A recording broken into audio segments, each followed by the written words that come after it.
Tiger അല്ലെങ്കിൽ കടുവ ഒരു എപ്പെക്സ് പ്രെഡേറ്റർ ആണ്. അതായത് ഭക്ഷണ ശൃംഖലയുടെ ഏറ്റവും മുകളിൽ കാണപ്പെടുന്നവർ. ഒരു കടുവയെ ഒരു കാട്ടിൽ കാണുന്ന സമയത്ത് അവിടുത്തെ ആവാസ വ്യവസ്ഥ വളരെ സ്ട്രോങ്ങും ഹെൽത്തിയും ആണെന്ന് പറയാൻ പല കാരണങ്ങളുണ്ട്. അവിടുത്തെ മറ്റു ജീവികൾ പെറ്റുപെരുകുന്നത് കുറയ്ക്കുക, അതുവഴി അവിടെയുള്ള ചെടികളൊക്കെ ഓവറായിട്ട് തിന്നു തീർക്കുന്നത് കുറയ്ക്കുക, ഇങ്ങനെ ചെടികൾ നശിച്ചു പോയി കഴിഞ്ഞാൽ ഉണ്ടാവാൻ സാധ്യതയുള്ള സോയിൽ ഇറോഷൻ, മണ്ണിടിച്ചിൽ ഇവയൊക്കെ നിയന്ത്രിക്കുക.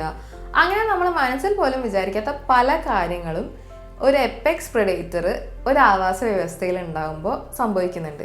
മിക്കപ്പോഴും വയ്യാത്ത അല്ലെങ്കിൽ വയസ്സായിട്ടുള്ള മൃഗങ്ങളാണ് കടുവകൾക്ക് ഇരയാവാറ്.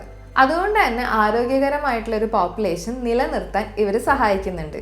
നാച്ചുറൽ സെലക്ഷന് നല്ലൊരു കോൺട്രിബ്യൂഷൻ ഇതുപോലെയുള്ള മാംസബുക്കുകൾ നൽകുന്നുണ്ട്. കഴുതപ്പുലി, കഴുകൻ തുടങ്ങിയ ജീവികൾക്ക് ഭക്ഷണം കൊടുക്കുന്നതും ഇവരാണ്. അതുകൊണ്ട് തന്നെ അവർ കാരണം ഉണ്ടാകുന്ന ന്യൂട്രിയൻ റീസൈക്ലിങ്ങിൽ ഇവർക്കും പങ്കുണ്ട്.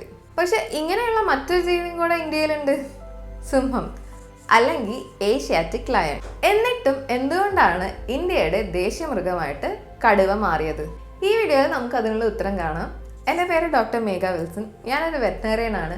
ആനിമൽ റിലേറ്റഡ് അല്ലെങ്കിൽ വെറ്റിനറി റിലേറ്റഡ് കണ്ടന്റ് നിങ്ങൾക്ക് ഇഷ്ടമാണെങ്കിൽ do follow my channel the vet voyages.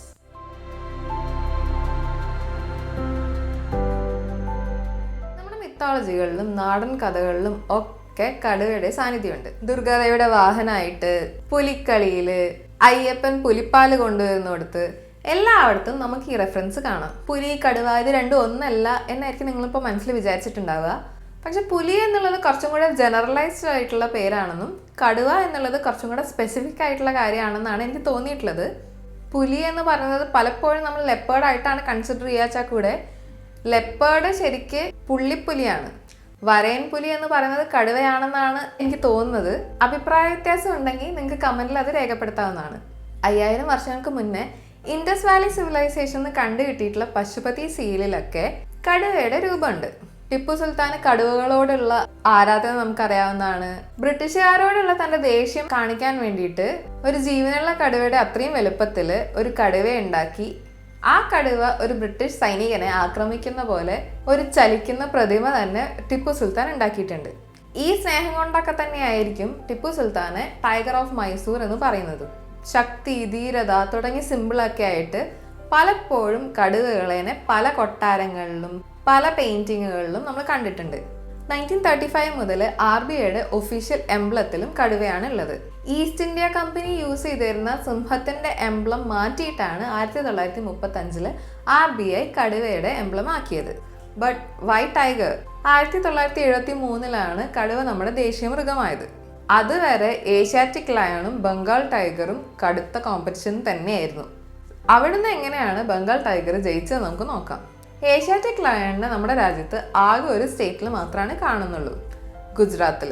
പക്ഷെ കടുവേനെ 16 സംസ്ഥാനങ്ങൾ കാണണം. അതുകൊണ്ട് തന്നെ കൂടുതൽ ജനകീയമായിട്ടുള്ള മൃഗം കടുവയായി. 1973 തന്നെ ഉണ്ടായ പ്രൊജക്ട് ടൈഗർ ആണ് ഇതിനുള്ള മറ്റൊരു കാരണം. തൊലി, നഖം തുടങ്ങിയവയ്ക്ക് വേണ്ടിയിട്ട് കടുവേനെ വേട്ടയാടി വംശനാശ ഭീഷണിയുടെ വക്കിലെത്തിച്ചപ്പോൾ ഇത് തടയാൻ വേണ്ടിയിട്ട് ഇന്ത്യൻ ഗവൺമെന്റ് തുടങ്ങിയ ഒരു പദ്ധതിയാണ് പ്രൊജക്ട് ടൈഗർ. നിലവിൽ പ്രൊജക്ട് ടൈഗറിന് കീഴെ 57 ടൈഗർ റിസർവ് സെന്റേഴ്സ് ഇന്ത്യയിലുണ്ട്. ഏകദേശം 82,000 സ്ക്വയർ കിലോമീറ്റർ ആണ് ഈ ടൈഗർ റിസർവുകളുടെ മൊത്തം വിസ്തീർണം. ഇത്രയും സ്ഥലം വരാൻ കാരണം ഓരോ കടുവയുടെ ടെറിട്ടറിയും വളരെ വലുതാണ് എന്നുള്ളത് കൊണ്ടാണ്. ലോകത്തിലുള്ള 70% കടുവകളുടെ ടോട്ടൽ പോപ്പുലേഷൻ ഇന്ന് ഇന്ത്യയിലാണ്. അതുകൊണ്ട് തന്നെ ഇന്ത്യയുടെ ദേശീയ മൃഗമാവാനുള്ള എല്ലാ ക്വാളിഫിക്കേഷൻസും കടുവയ്ക്കുണ്ട്. കടുവ എന്ന ഒറ്റ വാക്കിൽ നമ്മൾ ദേശീയമൃഗത്തിന് പറയുന്നുണ്ടെങ്കിലും ഇന്ത്യയുടെ ദേശീയ മൃഗം ബംഗാൾ കടുവകളാണ്. പാൻതേറ ടൈഗ്രിസ്. കടുവകളുടെ എണ്ണം കൂടുന്നതിനനുസരിച്ചിട്ട് നാട്ടിലേക്ക് കടുവകൾ ഇറങ്ങാനുള്ള സാധ്യതയും കൂടും. ഇന്ന് കേരളത്തിൽ മാത്രമല്ല ഇന്ത്യയിൽ എവിടെയും ഏറ്റവും കൂടുതൽ ഹ്യൂമൻ വൈൽഡ് ലൈഫ് കോൺഫ്ലിക്റ്റ് നടക്കുന്നത് കടുവകൾ കാരണമാണ്. ഇൻസ്റ്റാഗ്രാമിൽ അമൽ ജോർജ് എന്ന് പറയുന്ന ഒരു സബ്സ്ക്രൈബർ എന്തുകൊണ്ടാണ് കടുവകൾ എപ്പെക്സ് പ്രെഡേറ്റർ ആവുന്നത് എന്നതിനെ കുറിച്ചൊരു വീഡിയോ ചെയ്യാൻ പറഞ്ഞിരുന്നു. അതിൽ നിന്നാണ് ഇങ്ങനൊരു വീഡിയോ കൂടെ, ഇങ്ങനൊരു എക്സ്റ്റൻഷൻ കൂടെ ചെയ്യാമെന്ന് തോന്നിയത്. നിങ്ങൾക്ക് ഈ വീഡിയോ ഇഷ്ടപ്പെട്ടു എന്ന് കരുതുന്നു. ഇതുപോലെ നിങ്ങൾക്ക് എന്തെങ്കിലും സജഷൻസ് ഉണ്ട് വെച്ചാൽ കമൻറ്റ് ചെയ്യുക. ഫേസ്ബുക്ക്, ഇൻസ്റ്റാഗ്രാം ഇതിലൂടെ മെസ്സേജ് ചെയ്താലും മതി. Thanks for watching.